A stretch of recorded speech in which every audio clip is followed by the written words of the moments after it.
cette conférence est disponible en réécoute. Eh bien, comme nous l'indiquions vendredi, les marchés ont dû composer avec les annonces et revirements de Donald Trump et on n'était pas au bout de nos surprises vendredi puisque ce week-end, le président américain a encore sévi avec une nouvelle annonce de tarifs à l'encontre de 8 pays européens dans le cadre des discussions, enfin de ces velléités sur le Groenland. Évidemment, ça s'ajoute aux annonces et à l'actualité sur l'Iran qui a animé la semaine passée. Évidemment, de manière sur le plan économique, il y a eu les remises en cause de l'indépendance de la Fed avec les procédures engagées contre Jerome Powell. Et puis, sur le plan encore plus économique, on a eu des plafonnements des taux sur les cartes de crédit qui ont été annoncés également par l'administration Trump.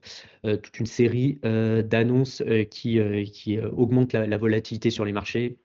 Et on le voit encore ce matin, même si on a l'impression que les marchés se sont habitués à ces annonces, puisque le CAC 40 cède un peu plus d'1% ce matin à la suite des annonces d'augmentation de tarifs douaniers. Bon, si on revient à l'actualité des entreprises, là on a eu plutôt des éléments positifs tout au long de la semaine, ce qui a permis aux indices américains d'être quasiment flat sur la semaine, autour de moins 0,5% en moyenne. Il faut dire que le secteur bancaire qui avait été un peu tétanisé par les annonces sur sur les taux des cartes de crédit, puis des premières publications en demi-teinte, a bien mieux terminé la semaine après les annonces de résultats beaucoup plus positifs du côté de Goldman Sachs et Morgan Stanley. Et également un news flow intéressant dans la tech avec TSMC dans les semi-conducteurs qui a anticipé une croissance annuelle solide encore en 2026 et évoqué des capacités de production accrues aux États-Unis dans les mois à venir. Du côté européen, on a eu également des indices qui sont restés à peu près stables, là pour le coup légèrement positifs en moyenne avec néanmoins la France qui a clairement sous-performé à travers le CAC 40. Le CAC 40 qui a été clairement affecté par le repli, comme on va le voir, du secteur du luxe et ainsi que l'automobile. Puisque donc si on fait un zoom sur la performance du CAC 40, on a un repli de moins 1,2% pour la semaine passée, un indice qui repasse sous les 8300 points. Il y a 65% des valeurs qui ont été dans le rouge sur la semaine passée.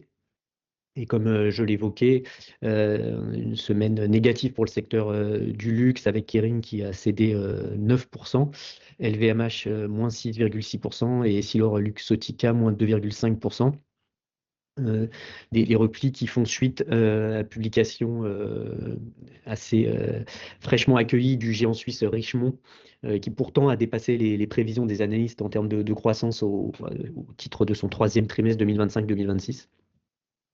Grâce à d'ailleurs une dynamique un peu meilleure en Chine. Néanmoins, les investisseurs sont clairement inquiétés de la faiblesse des devises et de la hausse des coûts des métaux précieux, ce qui qui a pesé sur la marge de Richemont. Autre secteur dans le rouge la semaine passée, c'est là encore une fois l'automobile. Les deux grands constructeurs automobiles français, Stellantis et Renault, restent sous pression. Moins 10,7% sur la semaine pour Stellantis, qui a annoncé abandonner ses SUV Jeep hybrides et ses monospaces Chrysler en raison du ralentissement des ventes de véhicules électriques. Et Renault, de son côté, a cédé 5,8%. Parmi les capitalisations importantes de l'indice, Sanofi a également pesé puisque le titre a perdu 4,3%. Alors, en plus des droits de douane qui augmentent et de la pression sur les prix des médicaments aux États-Unis, le groupe a indiqué que les ventes de vaccins connaissent un affaiblissement en raison de la rhétorique anti-vax aux États-Unis qui est de plus en plus forte ces derniers mois. En parallèle, le titre a été dégradé par UBS, qui a mis en exergue l'absence de pipeline chez Sanofi. Enfin, dernier repli que nous voulons évoquer ce matin dans le CAC 40, c'est Capgemini qui a cédé 6,1%. Le titre avait progressé la semaine précédente et il cède, enfin, il repère tout le bénéfice qu'il avait enregistré sur les premiers jours de 2026. Le titre a été pénalisé par l'abaissement de recommandation de Morgan Stanley. À noter que, à l'inverse, Jefferies et Oddo BHF ont relevé leur objectif de cours sur le leader mondial des services IT. Quelques hausses néanmoins. Alors, dans les grandes capitalisations, évidemment, Total Energy qui a gagné 3% dans le sillage de la remontée du prix du baril, en particulier en début de semaine. Eurofin Scientifique qui gagne encore 4,1%, plus 15,6% depuis le début de l'année pour le titre et qui avait dans un premier temps profité d'une recommandation positive d'Exane. Et la semaine passée, c'est Kepler qui a également relevé son objectif de cours sur Eurofin. ArcelorMittal, qu'on n'arrête plus, hein, qui était déjà la meilleure performance du second semestre 2025 et qui gagne cette semaine 4,2%, ce qui amène le titre à plus 7,7% depuis le 1er janvier. Évidemment, le titre bénéficie toujours des mesures de restriction d'importation de l'acier chinois. Et évidemment, il y a une forte revalorisation sur le titre. Enfin, Orange a gagné 4,1%. Le titre a bien performé vendredi à l'issue d'une note positive de Deutsche Bank. Si je passe maintenant au CAC Next 20, le CAC Next 20 qui a sous-performé, moins 1,4% pour l'indice, à peine 25% de valeur en hausse. Avec, en hausse, on retrouve que les habituels GTT, GTT qui gagne 4,2%, qui est pratiquement à plus 12 depuis le début de l'année, avec plusieurs prises de commandes annoncées déjà depuis le début de l'année. Derrière GTT, on a Dassault Aviation, encore une fois, qui gagne 2,5%. Le titre est à plus 15,6% depuis le 1er janvier. À l'inverse, donc près de 75% des valeurs sont en baisse. La plus forte baisse, c'est Téléperformance, moins 8%. Le groupe a été pénalisé par l'annonce de perte chez son concurrent américain Concentrix. Derrière Biomérieux, 7,4% et ADP, près de 6% après l'abaissement de l'objectif de cours de Jefferies. Je passe maintenant aux valeurs moyennes qui, elles, ont mieux résisté. Elles sont quasiment, on a un CAC 1060 qui est quasiment à l'équilibre sur la semaine.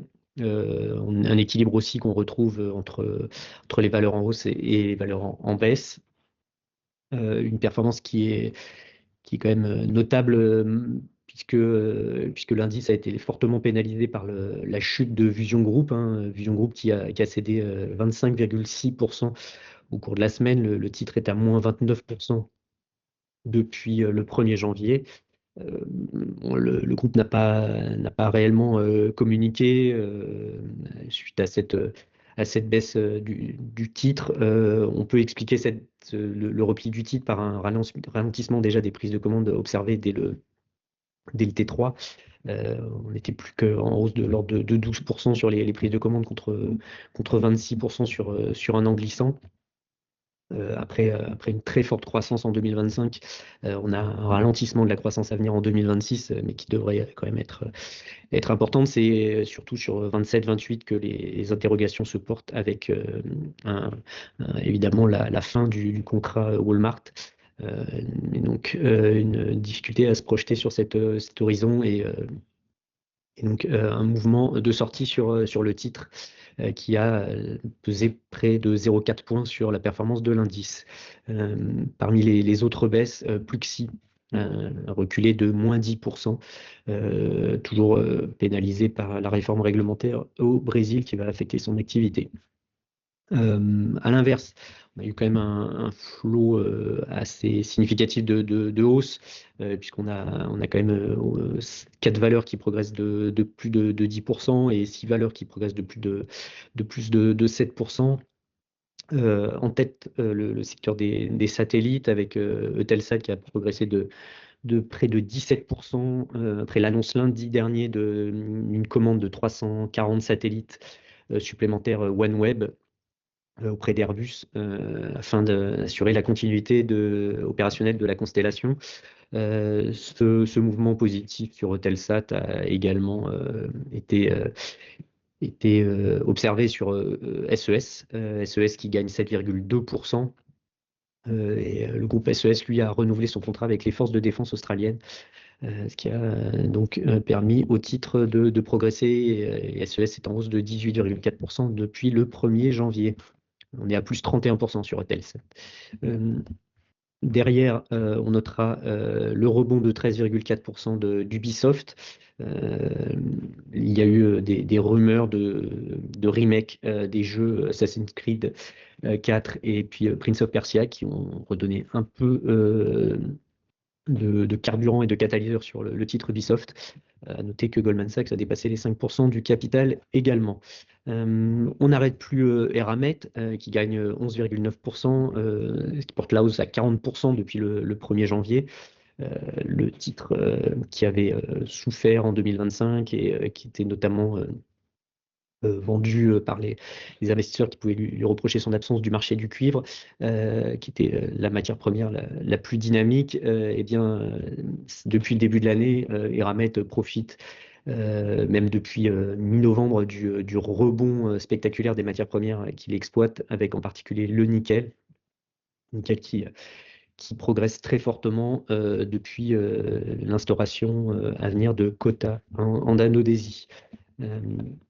Parmi les fortes pondérations, on notera également la très bonne performance d'Ipsen qui gagne 5,6%.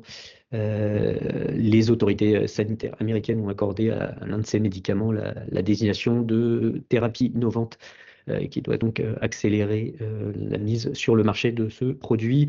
UBS a relevé son objectif de cours de 125 à 137 sur le titre. Pour terminer ce panorama des performances en France, eh bien, un mot sur le CAC Small. Le CAC Small qui surperforme encore nettement les autres indices, puisqu'il est en hausse de 1,6%.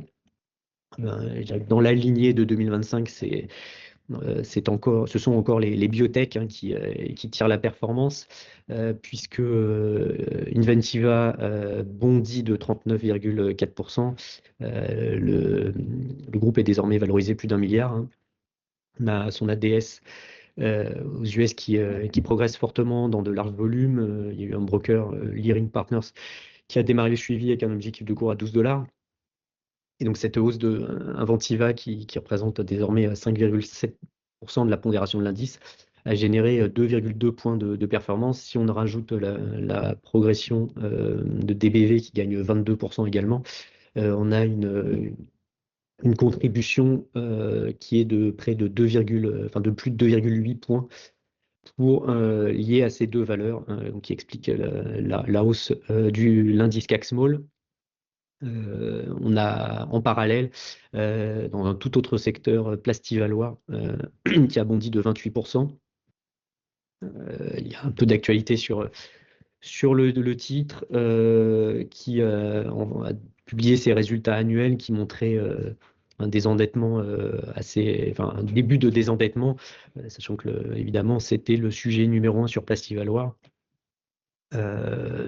On est un peu plus, pour notre part, on reste prudent sur le titre parce que le désendettement est largement lié à la réduction des investissements et également un effet BFR. Mais on pense que le groupe pourra difficilement garder des investissements aussi bas s'il veut retrouver de l'activité, puisque en cas de nouvelle prise de commande, il devra développer des nouveaux outils pour livrer ses commandes. Et donc, à nos yeux, le groupe aura du mal à combiner à la fois new business et poursuite du désendettement. Donc, encore de prudence sur l'aspect bilanciel chez Plastivaloir pour nous. Dans les plus fortes pondérations, on a Wavestone qui a bien performé avec une progression de 5%. Le titre a été intégré à la liste des valeurs favorites de Portzamparc. Enfin, Lumibird qui gagne 11% également. Lumibird qui, lui, profite plutôt du mouvement favorable au secteur de la défense, quel Lumibird est assez largement exposé dans son activité industrielle. À l'inverse, on notera le repli marqué de Gel Evans, près de moins 10%, à l'approche de la publication de son chiffre d'affaires annuel la semaine prochaine. On y reviendra un peu plus tard. Si je passe aux valeurs hors indice et puis les valeurs d'Euronext Growth, quelques progressions à mettre en exergue. Je passerai rapidement sur Teract, qui bondit de 108% après l'annonce d'un retrait à venir du titre. On rappellera que c'était une entité qui était détenue par Xavier Niel, Mathieu Pigas et la famille Zouari, et qui était amenée à investir dans la consommation alimentaire. Le groupe s'était rapproché d'une activité d'Invivo. Finalement, il va y avoir un retrait assez finalement rapide de cette valeur. Il y a d'ailleurs quand même pas mal de renouveau des activités, de l'activité M&A sur la cote, puisque ce matin, on a une OPS qui a été annoncée ou à venir sur Pizzorno, dont Paprec va prendre le contrôle comme attendu. D'ailleurs, bon, c'est pas vraiment une surprise. Euh, mais donc, par contre, la prime sur Pizzorno est assez limitée, la prime spot n'est que de 12%. Pour revenir aux performances sur Honest Growth, on a Omer de QGIS qui bondit de 19,5%. La semaine passée, le spécialiste des fruits et légumes exotiques frais a annoncé la création d'une JV en France avec le leader britannique des fruits préparés. On rappellera qu'on avait publié une note, enfin, un commentaire sur une présentation sur Omer de QGIS en juillet dernier, en soulignant l'accélération de la croissance et le levier sur les marges qui commençait à se matérialiser. Eh bien, le titre, donc très bien orienté depuis le début de l'année, avec une progression de 22,3%. Vente unique, autre valeur qu'on apprécie, a gagné 10,5% après des résultats annuels 24-25 de bonne facture, avec une nouvelle progression de son résultat opérationnel courant de 8%, et l'annonce d'un bon début d'exercice 25-26, avec une croissance qui devrait être à deux chiffres encore sur le premier trimestre. Dans les jeux vidéo, Full Up a rebondi de 12,7%. Le titre reste stable depuis le début de l'année, en baisse de 25% sur un an. Bon, le chiffre d'affaires T3 est en net repli, mais c'est sans surprise. Et surtout, ce qu'on notera, c'est que le groupe va réaliser sa meilleure année hors exercice 24-25, qui était tout à fait exceptionnel. Et on devrait avoir justement un très bon niveau de chiffre d'affaires backlog au quatrième trimestre. Enfin, deux CRSI gagnent encore 12,6% cette semaine, après avoir été intégré à la liste des valeurs recommandées par Portzamparc. Un mot sur le stock small, qui est lui à peu près flat, moins 0,2%. Il a été largement tiré par les matières premières, avec le spécialiste allemand du cuivre Aurubis qui gagne 12,3%. Et puis dans le secteur pétrolier, SBM Offshore, groupe néerlandais, qui gagne lui aussi 12% et qui est à plus 17% year to date. Toujours dans le secteur pétrolier, les groupes italiens Saipem gagne 6,5%, plus 12,7% pour lui depuis le début de l'année. À l'inverse, en bas du classement, on retrouve le luxe avec Brunello Cucinelli qui a abandonné 12% après un abaissement de recommandation de Bank of America, qui est passé d'achat à neutre sur Brunello Cucinelli. Christian Dior cède également 7%. Voilà pour le panorama des principaux indices français et européens. Un mot désormais de notre buy list qui est à l'équilibre. Elle était en hausse jusqu'à vendredi après-midi. Elle finit étale avec deux valeurs qui ont tiré la performance. C'est encore une fois deux valeurs très décotées qui sont en recovery. Tout d'abord Exaum qui gagne 5,7%. Et ensuite, Jacquet Metal, plus 5,5%. On voulait en particulier parler de Jacquet Metal, qui est en hausse de 18% sur un mois, mais on pense que le mouvement devrait se poursuivre et devrait même s'accélérer si on regarde l'évolution du prix du nickel, qui est en hausse de 20% depuis mi-novembre. Eh bien ça devrait se traduire assez nettement sur le titre et les performances économique de Jacquet Metal, hein, qui est toujours assez corrélé à cette évolution du prix du métal. On peut s'attendre à un effet prix qui va s'inverser alors sur la fin de l'année 2025, mais encore plus sur le T1 2026.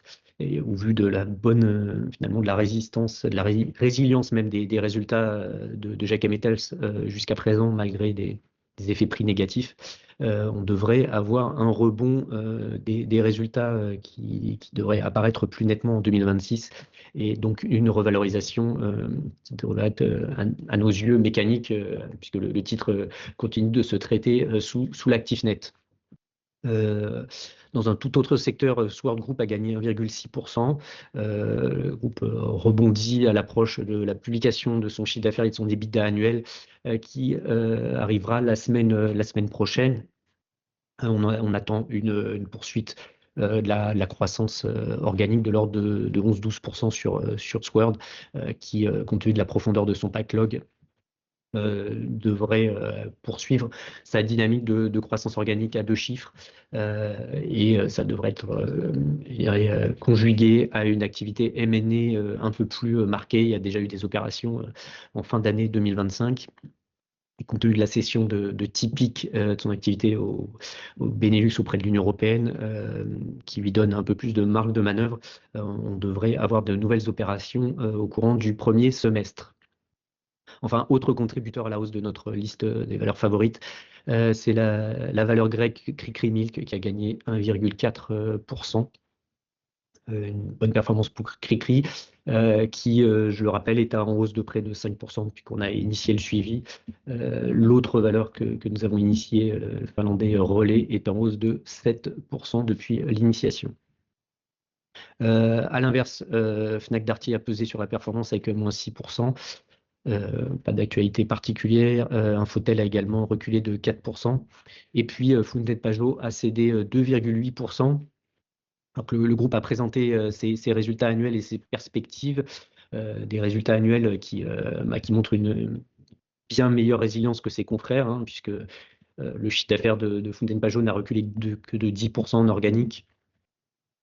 Quand Beneteau et Katana sont à plus de 20% de repli sur la même période. La baisse de l'EBE a été limitée à 17% chez Fountaine Pajot. On a toujours un taux de marge d'EBE qui est supérieur à 15%. Bon, le repli du titre est certainement lié à l'annonce très prudente du management sur 25-26, puisqu'il a évoqué un repli de 15 à 20% du chiffre d'affaires. On attendait pour notre part plutôt autour de moins 10, moins 15 à l'issue du salon nautique, mais bon, il n'y a pas non plus de changement de tendance fondamentale. On a encore une année de transition avec un marché du nautisme qui a besoin d'un peu plus de visibilité pour que les acheteurs reviennent. Néanmoins, on reste confiant sur le retour de la croissance en 26-27 avec un renouvellement très important de la gamme chez Fountaine Pajot, une montée en gamme avec un modèle de 100 pieds qui va être commercialisé d'ici 2 ans. On parle de 20 millions hein, de prix de vente unitaire. Et même en retenant une baisse de 35% des résultats en 25-26, on a une valorisation qui est d'à peine 4 fois le résultat opérationnel courant et un PER autour de 10 fois. Donc la valorisation reste très basse et on mise sur il y a un changement de tendance et un retour des prises de commandes au cours de l'exercice qui devrait stimuler le cours de bourse. Depuis le début de l'année, notre buy list est en hausse de 3% contre 1,5%, un peu moins d'1,5% pour le Cap Mid Small dividende net investi. Pour terminer, un point sur les premières publications. Les premières publications la semaine passée qui ont été très mitigées, mais je dirais que c'était attendu. Euh, sur Katana, on a une baisse de l'activité de 14%, hors vente, hors chiffre d'affaires exceptionnel.